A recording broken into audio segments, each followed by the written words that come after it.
Hello. Okay. Okay, thank you, sir. Ya, silakan, Mbak. Assalamualaikum warahmatullahi wabarakatuh. Waalaikumsalam warahmatullahi wabarakatuh. Well, good morning, everyone. The Excellency, Mr. Wahyu Taufik, Magister Education, as a lecturer of cross-cultural understanding subject, and all of my friends. Di sini saya akan sedikit sampaikan mengenai pakaian tradisional Lampung. Namun sebelum itu, perkenalkanlah saya Zahratul Fauziah Alisani. Nama yang cukup panjang, tapi saya biasa dipanggil dengan Zahro. Saya adalah mahasiswa dari Universitas Muhammadiyah Pringsewu Lampung.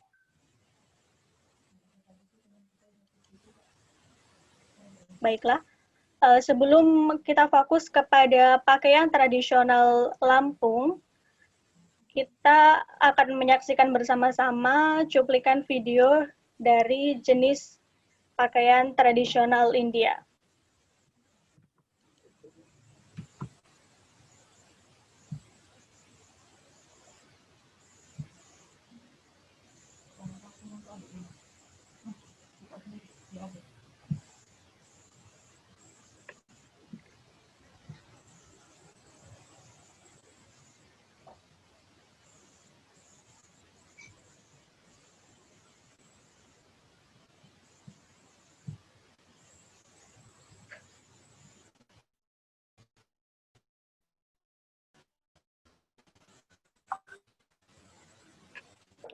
Ya, jadi di banyak negara di dunia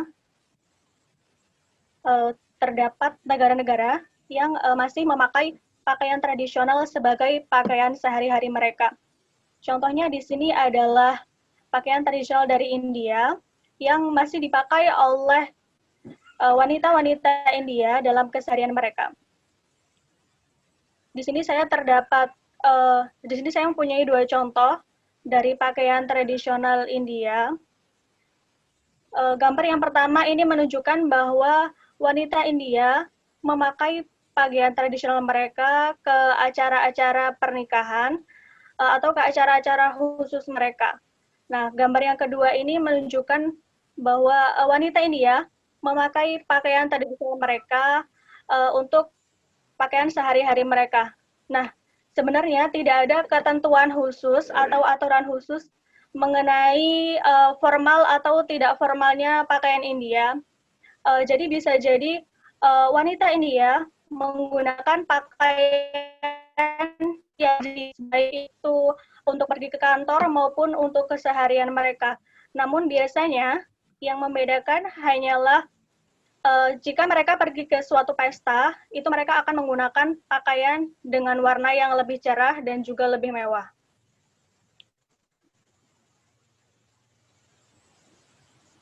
Nah, selanjutnya, negara yang masih memakai pakaian tradisional mereka adalah Arab Saudi. Di sini, gambar di atas ini menunjukkan bahwa laki-laki Arab memakai pakaian tradisional mereka. Pakaian tradisional mereka itu mempunyai lengan panjang dan juga celana panjang. Yang mana uniknya di sini, mereka memakai pakaian tradisional ini sesuai dengan cuacanya. Jadi jika cuacanya sedang panas, maka mereka akan memakai pakaian yang berwarna cerah. Tetapi jika cuaca sedang dingin, mereka akan memakai pakaian yang berwarna gelap. Karena tentu saja pakaian yang berwarna gelap akan menyerap panas. Nah, dan juga yang menjadi ciri khas dari pakaian pria Arab ini adalah penutup kepala, yang biasanya mempunyai warna putih ataupun corak seperti ini. Yang tentu saja kita tahu bahwa ini sudah menjadi ciri khas mereka. Dan setiap kita melihat ada seseorang yang memakai penutup kepala seperti ini, maka kita langsung tahu, bahwa mereka adalah orang Arab seperti itu. Lalu yang kedua adalah pakaian tradisional Arab Saudi untuk wanita. Nah, ini mereka mengenakan abaya. Nah, jadi abaya ini adalah pakaian panjang, ya, lengan panjang, yang panjangnya sampai ke mata kaki. Nah, mereka menggunakan pakaian ini sebagai pakaian luaran jika mereka pergi keluar rumah, untuk melapisi pakaian rumahan mereka. Nah, setelah tadi kita membahas ada 2 negara di dunia yang masih memakai pakaian tradisional mereka sebagai pakaian sehari-hari. Selanjutnya, di Indonesia terdapat beberapa suku, ya, atau daerah yang masih menggunakan pakaian tradisional mereka untuk pakaian sehari-hari ataupun dalam acara-acara khusus mereka. Yang pertama adalah suku Batak. Tentunya kita sudah tahu bahwa Batak itu identik dengan ulos. Nah, gambar di bawah ini menunjukkan bahwa suku Batak menggunakan ulos sebagai acara adat mereka. Yang kedua adalah Papua.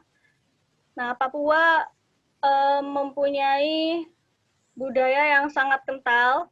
Mereka juga masih sangat menjaga nilai-nilai budaya luhur mereka. Contohnya, memang tidak semua bagian dari Papua memakai pakaian tradisional seperti ini. Tetapi pakaian tradisional seperti ini masih dipakai di sana. Ini yang di bawah ini merupakan contoh dari pemakaian tradisional mereka. Nah, pakaian tradisional mereka ini digunakan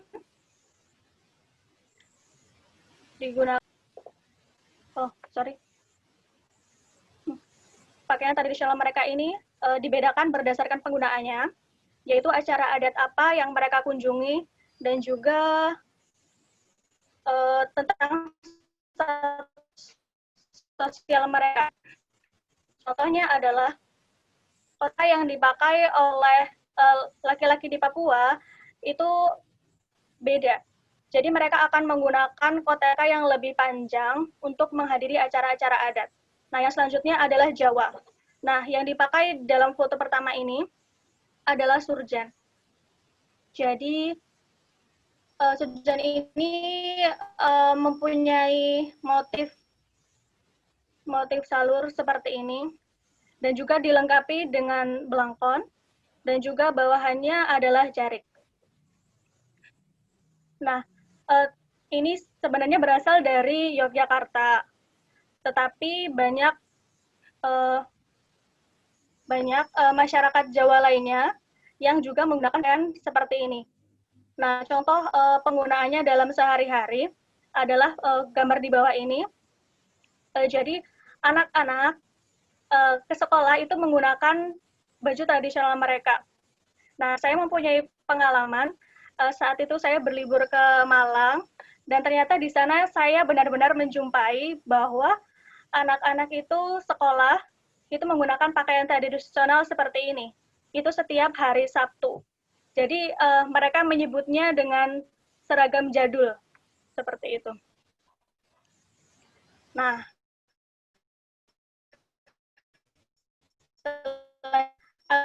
membahas mengenai pakaian tradisional Lampung. Pakaian tradisional Lampung ini disebut dengan tulang bawang. Nah, tulang bawang ini mungkin kata tulang bawang sudah tidak asing bagi orang-orang yang tinggal di Lampung, karena nama tulang bawang juga merupakan salah satu nama dari kabupaten yang ada di Provinsi Lampung. Nah, pakaian tradisional ini terdiri dari 2 jenis atau dari 2 adat, seperti yang sudah dijelaskan oleh Zeni tadi, bahwasanya ada 2 adat yang ada di Lampung, yaitu adat Saibatin dan juga adat Pepadun. Nah, sebenarnya pakaian yang terdapat di gambar ini, yang berwarna merah dan putih ini tidak digunakan dalam kegiatan sehari-hari, namun kegiatan-kegiatan khusus saja. Contohnya adalah jika ada pernikahan ataupun untuk pertunjukan seni tari tradisional di Lampung. Nah, yang membedakan hanyalah warna dan juga mahkotanya. Selain itu, aksesoris yang ada pada kedua pakaian tradisional ini itu sama. Nah, yang menjadi ciri khas Lampung tentu saja tapis. Nah, tapis ini adalah kain tradisional yang dipakai oleh wanita Lampung, yang dibuat dengan cara ditenun dengan benang kapas dan disulam dengan benang perak dan juga emas, sehingga mempunyai motif-motif yang unik. Nah, motif-motifnya itu ada motif alam, motif floral, dan juga motif fauna. Selanjutnya adalah aksesoris tradisional dari tapis.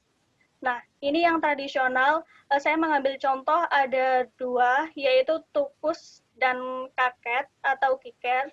Jadi kedua penutup kepala ini adalah penutup kepala yang dipakai oleh laki-laki di Lampung. Karena emang laki-laki di Lampung itu gemar untuk memakai penutup kepala. Yang pertama ini adalah tukus. Jadi tukus ini digunakan untuk umum atau untuk semua orang dan untuk berbagai acara. Yang kedua adalah kaket atau kiket. Untuk yang kiket ini dia khusus, hanya digunakan oleh orang-orang tertentu dan juga acara-acara tertentu saja. Nah, karena tadi kita sudah membahas yang tradisional, sekarang kita membahas tentang aksesoris dari tapis atau barang-barang yang terbuat dari kain tapis. Nah, ini bersifatnya lebih modern dan biasanya barang-barang ini digunakan untuk oleh-oleh seperti itu jika berkunjung ke Lampung. Yang pertama adalah kaos. Nah, jadi mempunyai banyak varian sebenarnya. Ada kaos, ada ikat kepala, ada dompet, dan juga ada jilbab. Ini bisa didapatkan di toko-toko khas Lampung ya, untuk oleh-oleh.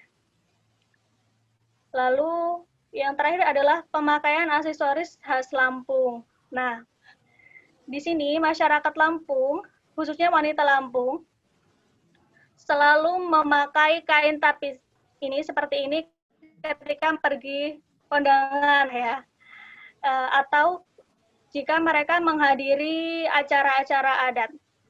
Lalu yang kedua, nah ini saya sebut style mendaki gunung.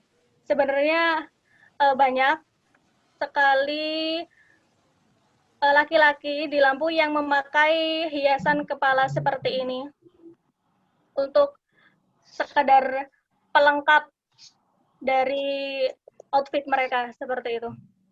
2 menit lagi Mbak Zahra ya. Ya Pak. Ya, pakaian tradisional Lampung hanyalah salah satu dari beribu ciri khas dan kebudayaan yang ada di negara kita tercinta Indonesia. Keanekaragaman membuat kita kaya, bukan untuk saling menghina. Belajar budaya luar negeri penting untuk menambah wawasan, tetapi mencintai budaya negeri adalah sebuah kewajiban. Wahai kawan, sudahkah kau tahu tentang pakaian dan aksesoris khas dari daerahmu? Thank you. Okay, thank you Mbak Zahra Fauzia. It was a good presentation.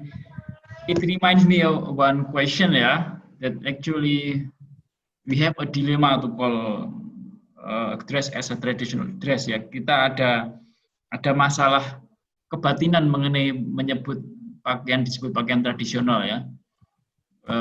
Karena kalau kita belajar dari buku sejarah atau buku yang di sekolah ya, pakaian tradisional itu sudah ditemplatekan seperti itu, tapi kenyataannya tidak semua orang punya ya. Nah, untuk pengertian pendekatan budaya yang sesungguhnya, seharusnya itu bukan pakaian tradisional ya.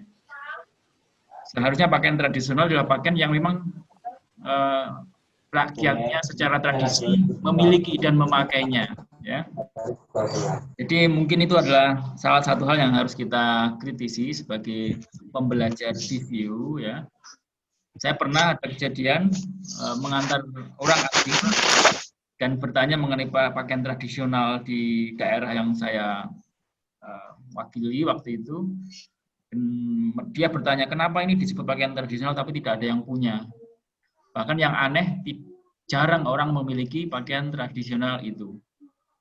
Yang aneh lagi ketika ada acara, misalkan karnaval atau apa yang harus memakai pakaian daerah, apa yang dilakukan?